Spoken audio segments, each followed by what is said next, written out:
Hello everybody. A lot of you are interested in consulting, but you don't know where to get started. You don't know should you directly jump into the interview preparation. You don't know how to get started about understanding this whole landscape, or how do you improve your odds of getting into some of these top consulting firms, MBBs, AT Kearneys, or any of these guys, right?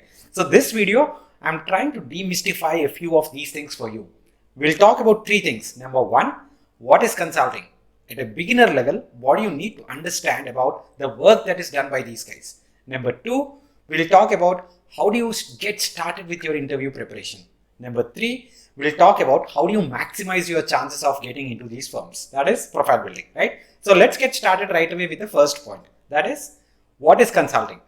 If we take a look into what's happening on the websites of these consulting companies, let us jump into McKinsey's websites and understand what's happening, okay? You just go in here and you will see that, hey, in the functions, McKinsey and company is working with operations, risk and resilience, strategy, sustainability, transformation, marketing and sales, design, implementation, mergers and acquisitions, so on and so forth. Now, what does this mean? This means that they are helping their clients, other businesses around the world, solve problems in these areas. For example, if Flipkart is trying to improve its delivery timelines. For example, Zomato has already mentioned that they want to come up with a 10-minute delivery deadline, right? Now, how can they do it? If they have challenges thinking about the strategy, how do they think about their entire operations fleet? How do they organize their delivery guys?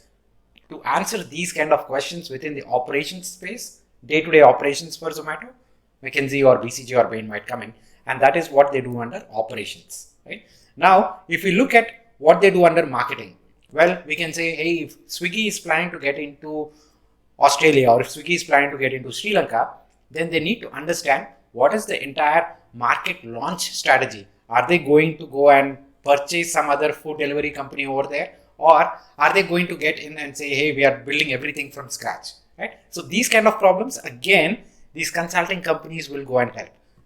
End of the day, you can see they are solving problems across a different set of sectors, functions, right? And they are providing that strategic support and outside-in perspective, which means that an outsider, not from Zomato or not from Swiggy, an outsider from a different company like McKinsey, BCG, Bain, AT Kearney, Strategy, and all these guys go and speak about how to improve their strategy and how to think about their operations. Okay, I hope that helps you. Otherwise, please go back, rewind, and just hear it once again. Now, the second thing that I want to also highlight is that McKinsey, BCG's, Bain's do almost everything, but there are a few companies which do only consulting work related to a few sectors. Let us look into them. For example, there's a firm called as Partners in Performance.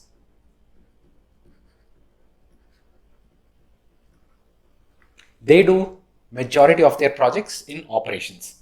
Then there is a firm which does majority of their work in HR consulting, right? Then there is a firm which does majority of their stuff in, let's say, government or non-profit consulting. So,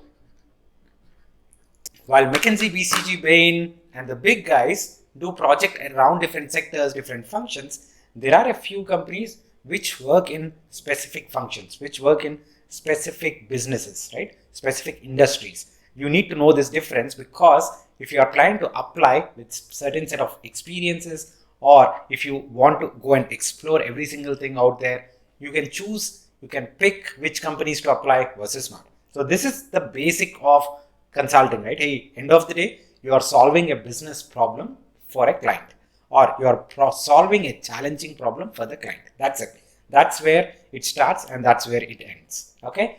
Now, if you want to get into consulting, what do you need to do? There are two things that you need to know. Number one,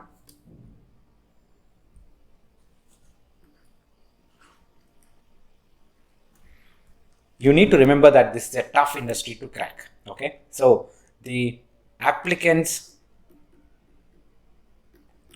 to selections ratio is very bad. Like probably 1 out of every 100 folks get into companies like McKinsey, BCG, Bain, or probably it is 2 out of 100 or 3 out of 100. That's 3% acceptance rate.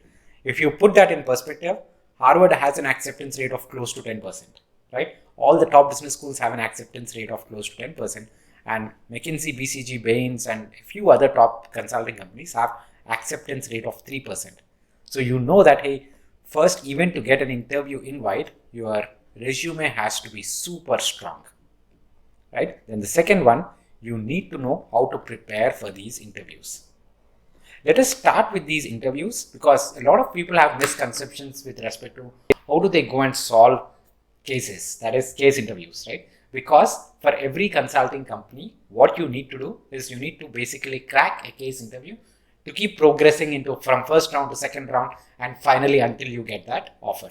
Now, the important and interesting thing about case interviews that you need to know is it's again a problem for which you do not have a prior answer. It's not like, hey, it's not a Java code for which you already know the answer and all you are going and telling is the technical knowledge that you know, you are just showcasing it. This is not that. Here you are highlighting your problem solving skills, right? Any problem in this world, if it comes in front of you, how do you structure that problem? That is tested in case interviews, right? Then the second thing they talk about is communication. You are evaluated with respect to how you share your answer, okay? Number 3, you are talking about recommendations. Every single thing that consultants do, they have to recommend an idea or a proposal or a next steps to the client, right? So the same thing happens in the interview as well. You are basically tested on how you approach a particular problem. Number 2, how do you basically communicate the answer? And finally, how do you propose the next steps to the particular audience? In this case, it is the interviewer, right? Now, I have done a lot of videos on how to get started with case solving. You can see I have a playlist itself on case solving. I'm basically giving the link to that particular playlist over here. You can go check out on how to solve cases. But the most important thing with respect to case solving is you should start it with a partner. It is not like you can go basically sit the entire night and say that, hey, now I'll go and start solving cases. No. Case solving starts with a partner. You need a partner to solve these cases, and that partner should also be interested in case solving or should also be interested in consulting, right? So it's a little tricky. You can't have partnerships with like a half-hearted person. You need somebody who is really motivated to get into consulting. That's where the trick lies, okay? And somebody might say that, hey, I don't know anything, absolutely anything about case solving. What do I do? Completely fine, guys. I will give you a link in the description box where I have given a resource list with respect to the number of cases that are available on the public domain. Please go solve these cases, okay? That's a good starting point for you. You do not need to worry about, hey, I don't know where to find cases and all that stuff. In that link, you will find probably 40 to 50 cases, okay? Now, once you go ahead and get started with these cases, start looking for partners. If you want, you can comment on this video and say that, hey, I'm looking for a partner, and drop in your email ID. Somebody else might respond and you can start networking and partnering with people. Partnering with the right case partners is not very difficult. You just need to know where you can actually search for them. You can probably search in the comment section of this video itself. Okay, that is number 2. And please do not have any inhibitions on, hey, I don't know how to solve a case. I don't know how to get started. It's completely fine. Find a partner. You will figure out a way on how to go ahead into the next step. Okay, that is number 2, the case solving. Number 3, which is equally important or probably a little more important, is your resume, right? What do you write on your resume that these guys can actually pick and your resume stands out, right? Over here, I want to say that academics play an important role. If you are not applying with any kind of work experience, then your GPA, your GMAT, GRE scores matter a lot. They want to make sure that folks who are joining these consulting firms have a good background in quant or basically number and problem solving abilities. And that comes through academics. Number 2, the most important thing with this entire aspect is highlighting your profile. You need to show something very interesting in your entire experience, right? And that interesting experience could be an international experience, or that experience could be related to one specific topic. For example, you might be extremely interested in women empowerment. You can't say that in your resume that, hey, yes, I worked with an NGO on women empowerment. No, that's not the point. You need to say that I worked with an NGO and I've also coached or mentored 5 to 6 girls, and you participated in initiatives at work, and you participated at your college, right, or business school, whatever it is. Now you don't say that, hey, I'm just doing this activity randomly, I'm just doing another activity randomly. That won't build a profile for you, which is basically looked upon by McKinsey, BCG, Bain, or any of these guys. You need to show that, hey, you have leadership skills and you pursue something with a great passion. And that can come if you are thinking about going and working in one particular area of your interest. That interest could be anything. I can't define the area of interest for you. You need to come up with that area of interest and you spend a lot of time doing it. Now, another problem that a lot of you guys might face is that, hey, where do I find these people? Right? So what we have started at Blue Chapter is we said that, hey, we will give you partners, right, who will execute projects along with you. You decide, we'll give you, if you say that, hey, women empowerment is of area of interest for you, we'll basically help you find out folks from our network who are also interested in the same topic, and you go guys do something meaningful and add value to the society through that initiative. Now you can add that impact on your resume, and that will be powerful. Now the basic idea also of what we are doing is we'll give you international exposure and we'll tell you what the clients are going to solve or what this entire consulting experience is about. Now, why is that important? Very simple. When you go attend an interview, you can speak about these experiences. Like, for example, in this particular situation, the person who has attended our fellowship program, she talked about these things in her actual interviews. Now, that is super powerful.